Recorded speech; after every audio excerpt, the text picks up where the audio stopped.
In the depths of a wetland in Green Bay, Wisconsin, a tragic discovery shook the community to its core on August 12, 1986. The lifeless body of a young woman, bearing the cruel marks of assault and strangulation. Who was she, and what led to her untimely demise? Join us as we unravel the mystery behind this chilling cold case, revealing the shocking twists and turns that ultimately lead to a breakthrough decade in the making. A woman's body was discovered in a wetland in Green Bay, Wisconsin, on August 12, 1986. The woman had suffered from assault and strangulation. It didn't take long to identify her as 22-year-old Lisa Holstead. Lisa had a son named Jeremy, who was 5 years old. From her body, investigators recovered a DNA sample that belonged to the individual who killed her. Aside from the DNA sample, police had little to work with, and the case became cold. 2018 saw the creation of a DNA profile from the sample. The profile was subsequently forwarded to a DNA testing facility by Green Bay investigators. That company, while using genetic genealogy, generated a list of the suspect's family members. After that, detectives were able to focus their search and eventually located a man they thought was the perpetrator.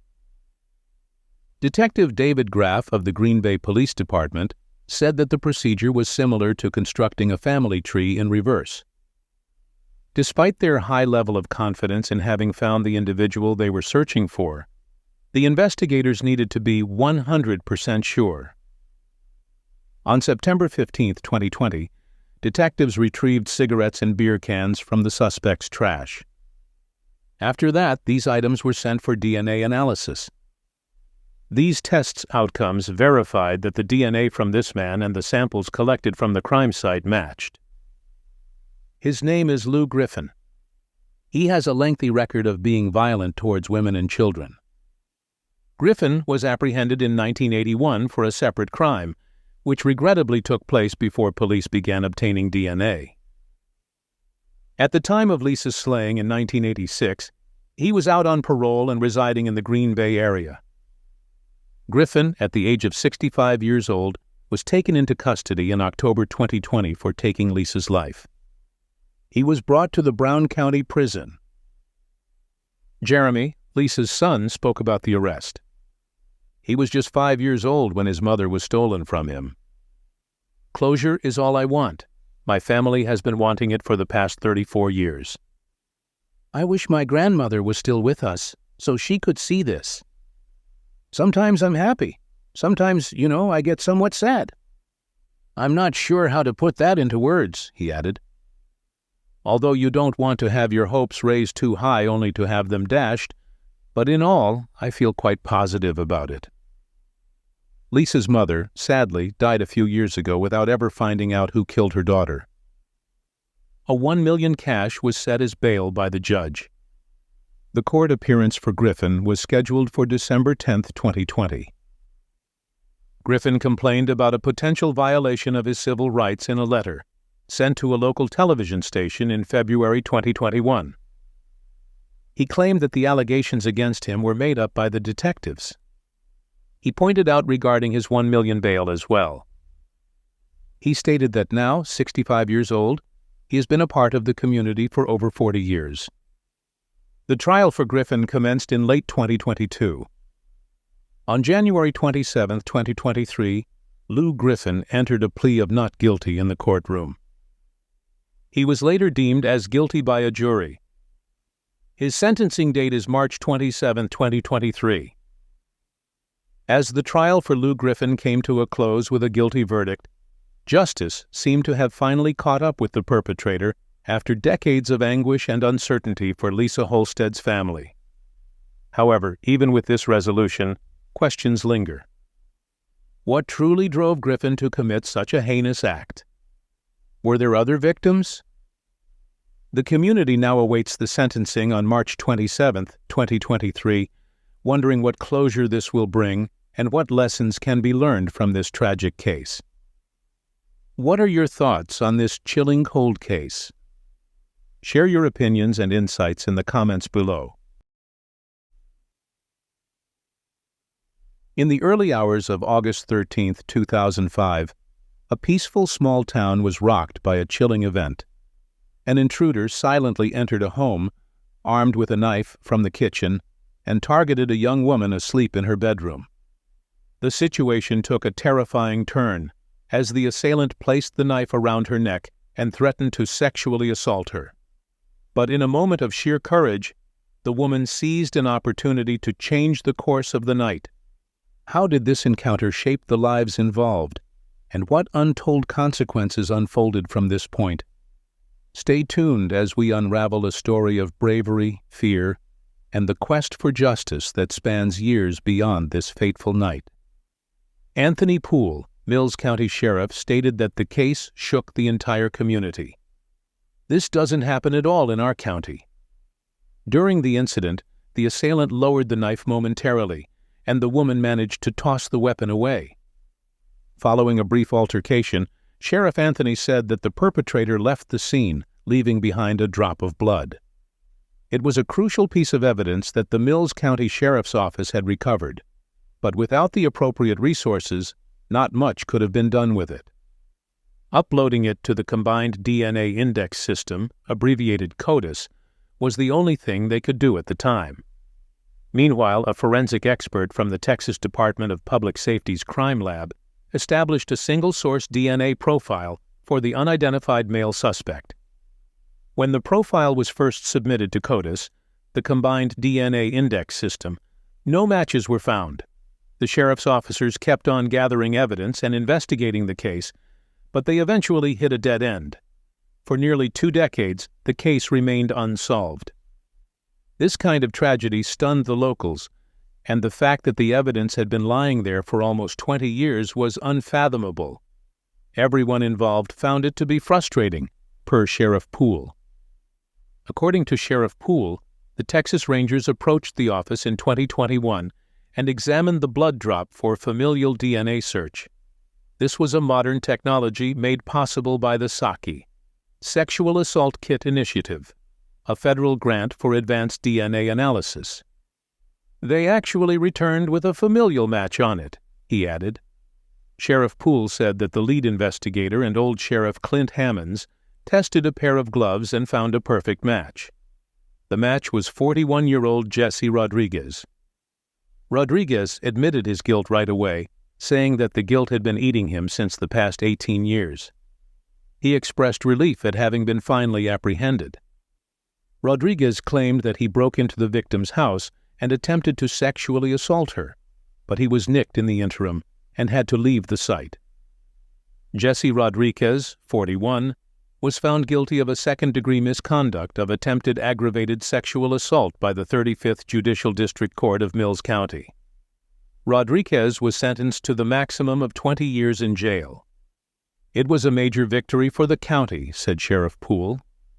In a statement, the Texas Rangers stated that the evidence gathered by the Maricopa County Sheriff's Office and the contribution of forensic scientists from the Texas DPS Crime Lab in Waco had been crucial for solving this case. The major breakthrough in the cold case was made public by the Texas Rangers just a day before the Law Enforcement Appreciation Day. Charlie Wilkinson, executive director of the Combined Law Enforcement Associations of Texas, stated, "We owe them at least this day to thank them, send them positive thoughts and good wishes." Wilkinson contends that each day should be Law Enforcement Appreciation Day, yet since it isn't, it is worthwhile to appreciate them for everything they do to ensure the public safety. On March 29, 1983, a man while out on a stroll with his dog noticed a body of a woman floating in the San Lorenzo River on the 200th block of Woodland Drive in Ben Lomond, California. She had a nylon on her leg, a pair of black boots, and a necklace of pearls. Next to it was discovered a navy blue cape. When sheriff's deputies got to the scene of the crime, they found further evidence. The woman was promptly identified as Joette Marie Smith. She was 33 years old and the proprietor of Buffalo Gals, a popular eatery in her community. Joette was praised as a remarkable woman who exuded warmth, bliss, compassion, and vigor. When someone needed her, she was always there. Joette was last seen on March 27, 1983, when she closed the restaurant and walked across the street to her studio apartment, which she shared with a friend of her named Rachel Devereaux. Rachel's 46-acre property would be inaccessible during the winter's rainy season, thus she would stay at Joette's and work with her during that time. The two women were watching the television show Thunderbirds while eating some popcorn. Then Joette excused to make some phone calls. Meanwhile, Rachel went to sleep, saying she was worn out. At 3 a.m., Rachel woke up and realized that Joette wasn't in the apartment. This wasn't anything concerning since Joette would frequently visit the restaurant late at night. Joette had actually left the apartment and walked to a local bar to get some cigarettes, as the detectives would later discover. She had first tried to visit a nearby store, but it was closed, so she strolled to Henfling's Inn, a bar located in Ben Lomond. There, Joette had been offered a ride home by a waitress who knew her. Nevertheless, she turned her down, saying it was a beautiful night, so she preferred to walk. That would be the last time that Joette was seen alive. On her way back home, the detectives think she may have been stopped by the bridge. Subsequently, an autopsy was conducted which revealed her cause of death to be strangulation, and the presence of sexual activity was also ruled. Her death was classified as a homicide. Authorities had very few leads to work with. After speaking with everyone who knew Joette, including those who had seen her that evening, they still weren't able to find anything useful. Nobody they talked to believed Joette had any enemies or someone who intended to harm her. The detectives had physical evidence, yet there wasn't anything to compare it to, as DNA testing was not yet available. It had been a decade since Joette relocated to Ben Lomond, and she was preparing a grand party for the restaurant's upcoming 8th anniversary. She went to college in Kansas, but she was originally from Colorado Springs. Her family lived in Omaha, Nebraska, where she was born. Her mother took her body with her back to Nebraska, where she now rests in peace. All the leads had been exhausted, and her case would remain unsolved until the year 1988, when investigators came across a potential suspect, a man by the name of Eric David Drummond. He has had a lengthy criminal record in Nevada and California, with history of sexual assault. It would be revealed to the detectives that Drummond had invited Joette out on a date which she had declined. Following the killing, Drummond had soon left California. Although they had some circumstantial evidence linking him to the crime, more tangible proof was needed before they could file a case against him. Joette's case would ultimately become cold. Her case was revisited in 2022 with the goal of utilizing DNA technologies that had not been available in 1983. From the 1983's evidence, a male DNA sample was obtained. They managed to secure a direct DNA sample from Drummond, who was currently 64 years old, in August of 2022. The evidentiary sample and the freshly obtained DNA sample precisely matched. Sadly, in September, whilst the investigators were making efforts to obtain an arrest warrant, Drummond took his own life. The family and loved ones of Joette finally have answers, even though justice won't be served.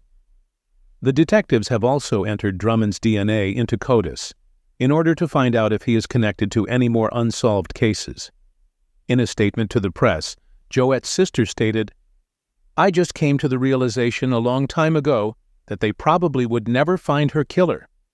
The announcement was a little bit disappointing, but I wouldn't say that we didn't get justice. The DNA was a match, and it's closure." As we wrap up the story of Joette Marie Smith, it feels like we're left with more questions than answers. Even though DNA technology helped find a match to the suspect, Eric David Drummond, and gave Joette's family some peace, Drummond's suicide before he could be arrested leaves a bittersweet feeling. What if he was caught earlier? Are there other cases out there connected to him that we don't know about? This case reminds us that sometimes, even when we get answers, justice isn't always served in the way we expect. What do you think? Could there be more to this story? Share your thoughts and opinions in the comments below. Let's keep the conversation going. Imagine waking up to find your world shattered, a loved one brutally taken from you under the veil of night. How far would you go for answers? In the quiet towns of the East Bay, 2 families were torn apart by such tragedies, 7 years and countless questions separating them. Nellie Hicks, a beloved 4th-grade teacher, was found lifeless in her Newark home in 1972. Her final moments marred by violence. 7 years later, Theresa Pica's world in Hayward was shattered similarly, her life cruelly snatched away. Both women suffered in their own sanctuaries, under the same moon, with their families unknowingly just rooms away. They both were found by family members as they woke up in the morning and stumbled upon viciously battered and assaulted bodies. They had been sleeping in their living rooms as the assailant had broken into their houses and attacked them. DNA evidence recovered from Pica's body had been examined many times over the last 2 decades, and a number of individuals suspected of being the perpetrator had been ruled out. The remains of a possible suspect, exhumed 2 years ago, were identified but later ruled out by DNA analysis of the evidence from the crime scene. But according to the authorities, that man was on the same genealogical tree. The investigation got underway long before recent advances in forensic DNA testing and even before CODIS was founded. Years later, when CODIS analysis became accessible, an STR profile was created for the suspect. Nevertheless, CODIS never yielded a match to any known person for this profile. Despite a thorough investigation, both of the cases remained cold for decades. Until in 2021, when Othram received forensic evidence from the Hayward Police Department at its facility in Woodlands, Texas. With the use of forensic-grade genome sequencing, Othram researchers were able to create a thorough DNA profile for the unknown perpetrator. Ultimately, the profile was created and then sent to the detectives who collaborated with the FBI's Forensic Genetic Genealogy team. The findings led to the identification of Fred Bernard Farnham as the culprit. Authorities have warned law enforcement in numerous other jurisdictions to re-examine their cold cases in order to look for possible connections, as they believe Farnham is likely to be implicated in further unsolved homicides. At a press conference held at Hayward City Hall, Hayward Police Chief Brian Matthews stated that the search for answers is still ongoing. We believe Farnham may be responsible for additional sexual assaults and murders in other communities. Then Matthews described Farnham's life's journey geographically. He was born and raised in the Central Valley, moved to the South Bay in the 1950s, and was charged of multiple sexual assaults there in the 1970s. There isn't any proof that he ever resided in the East Bay. He also resided in Oregon, where he passed away in the town of Cape Junction, as well as Nevada, Idaho, North Dakota, and Alaska.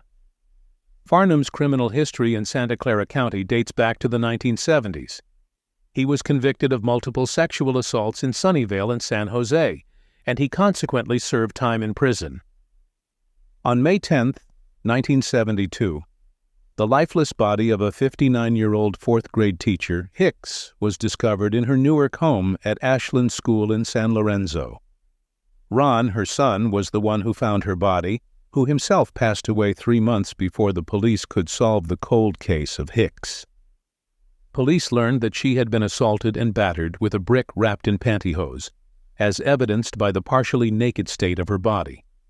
The viciousness was readily apparent, as her head was split open by the trauma. Evidence at the crime scene suggested that the attacker had broken into her house through an opened sliding glass door and used manicure scissors to cut off her dress and bra. The only forensic evidence that the authorities could retrieve were fingerprints that had never been linked to a particular individual for decades. What made the homicide even more notorious is the fact that Hicks' adult son, his wife, and her longtime friend all were staying in the house and were asleep when the tragedy happened. This led authorities to believe that the intruder had knocked her unconscious before assaulting her. Everyone who knew Hicks, who was regarded as a well-liked and respected teacher, was baffled as to who could have done this to her. She had separated from an abusive marriage a decade before, but neither that lead nor the questioning of other men she had dated helped identify a potential suspect. Before the murder, at 1 a.m, Hicks' housemate, another teacher, had a brief conversation with her whilst she slept on the living room sofa. It was the last time she was heard from or seen alive. Around 4 hours later, she was found dead in the same room by Hicks' son. Hicks' wallet was reported missing, but it was subsequently discovered a few blocks away, next to a pair of blood-stained underpants. David Hicks is the youngest and one of the 3 living children of Nellie Hicks's 6 children. The victim's son, who discovered the body during the holidays, expressed gratitude to the authorities for their persistent efforts to bring the 52-year-old cold case to a conclusion. Hicks referred to his mother as a hero for raising a family of 6 whilst holding a full-time teaching position. "I cannot express my gratitude enough for the police department and their dedication to this case. All of them worked extremely hard to bring closure to our family." On May 15, 1979, Pica, 48 years old, was found face down and slumped over a sofa at her house on Edlow Drive in Hayward by one of her 10-year-old twin daughters. Her nightgown was pulled up, leaving her legs exposed. Her hands had been tied with a rope behind her back, and a blood-stained rock was discovered near her. Investigators determined that she had been choked with a shirt. Her 3 kids had last seen her alive the previous evening. One neighbor reported hearing rustling late at night from the house, and that was the only witness account of the intruder. A front room window had been forced open.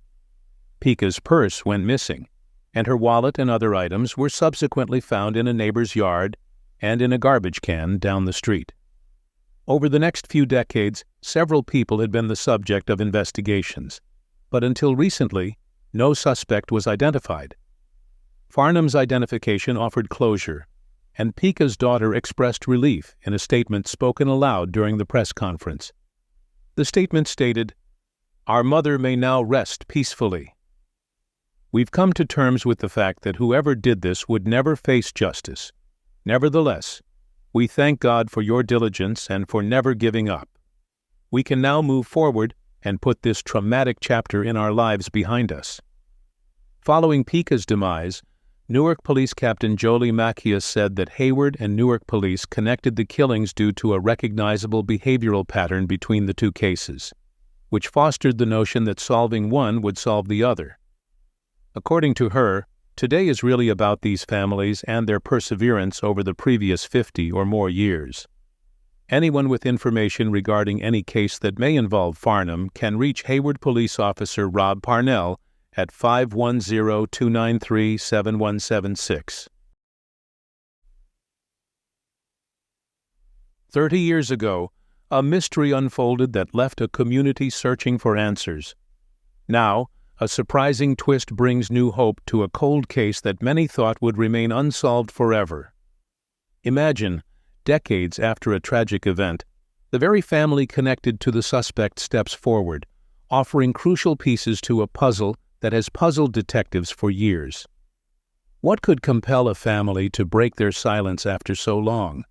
And how does a single stick become the key to unlocking secrets buried for a lifetime? Join us as we explore a tale of mystery, betrayal, and the relentless pursuit of justice. Have you ever wondered what it takes to solve a case that's gone cold for over 3 decades? What happens when a long-forgotten story finds its way back into the light, challenging everything we thought we knew?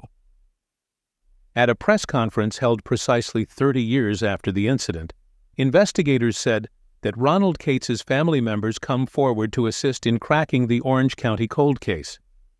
Cates was the guy accused of killing his friend in Orlando in 1992. On August 10, 1992, early in the morning, the wife of 53-year-old John Stagner discovered her husband fatally beaten while lying over the bed. Deputies were dispatched to the residence on North Forsyth Road. According to Orange County Sheriff John Mina, he sustained severe facial and head injuries. Stagner was a dedicated maintenance worker for Orange County, stated the investigators, and at the time of his death, He was residing on county's maintenance property. Mina informed reporters that although the sheriff's office suspected Kate, who had been a person of interest from the beginning, of committing the crime, there wasn't enough evidence to warrant an arrest. Kate was said to have had a drug addiction at the time and would frequently take multiple power tools from Stagner, which he would later pawn to pay for his drugs. It was alleged that Stagner had approached him about it and demanded that he give the tools back. On the day of the killing, investigators went to his residence for a discussion regarding the case. However, he allegedly had his daughter lie and say that he wasn't there. Later on, investigators came to know that he was hiding under the house that day. They interrogated Kate the next day and the day following on August 18, 1992, and mentioned that there were discrepancies between the time frame he provided and what his family members were stating. The case continued, and in 1995, according to the sheriff's office, Kate allegedly confessed to his family in a desperate attempt that he had killed Stagner. However, Kate's was not charged as there wasn't enough evidence, given the limitations of technology at the time. Regarding the unsolved case, a member of Kate's family approached the Orange County Sheriff's Office in 2020. Even though they were the suspect's family, they were deeply invested in this case, since Mr. Stagner had been incredibly kind to Kate's family. He used to offer them money or a place to stay whenever they needed it, said Detective Kevin Wilson. The investigators talked to Kate's wife and daughter and began further investigation into the case. In March 2022, Wilson mentioned that they started conducting in-depth interviews with family members. All their lives, they had lived in constant fear of Mr. Kate since he had been so violent to them. While in a North Carolina hospital in April 2022, Kate's reportedly revealed to a nurse that he had murdered a person in Florida in 1992. She later told a security guard, according to the Orange County Sheriff's Office, and after a bit of research, they found out the 1992 case on their website. Officers from the Salisbury Police Department in North Carolina went to the hospital and captured Kate's admission on body camera's footage. The sheriff's office stated that Kate did not reveal his motive behind the killing in his confession. He merely gave a vague explanation of how he struck Johnny with a stick, Wilson added. Based on his family's account, Kate's used to walk with a walking stick. That stick was discovered at the scene of the crime. The detective claimed that at that moment, there was sufficient evidence to re-interview Kate and accuse him of killing Stagner. Kate was subsequently taken into custody on August 5th on the count of murder in first degree. He is currently imprisoned in a North Carolina jail as he awaits extradition to Florida. The sheriff's office had established a cold case unit in 2020, according to Mina. And since then, that unit has resolved 13 cases that date back to 1984. As the sun sets on this chilling tale of unresolved secrets and a family's courageous quest for truth, we are left to ponder the deep complexities of justice and redemption. After 30 years of silence, a cold case warms with the hope of closure, yet so many questions remain. What led Ronald Cates' family, once shrouded in fear, to step into the light, seeking justice, not just for a beloved maintenance worker, but perhaps, in a way, for themselves too? And as Cates awaits his day in court, we are reminded of the countless stories still lurking in the shadows, waiting for their moment of truth. How many more untold mysteries lie dormant, and what does it take for those closest to the darkness to finally bring them into the light? We invite you to dive into the depths of this case, share your thoughts, and perhaps together we can shed light on the shadows that remain. What do you think lies at the heart of this family's decision to confront their darkest fears? If you find this video compelling, show your support by giving it a thumbs up, subscribing to our channel, and ringing that notification bell. By doing so, you'll stay updated about the latest investigations and mysteries. Your support means the world to us as we continue to pursue the truth in the world of unsolved cases.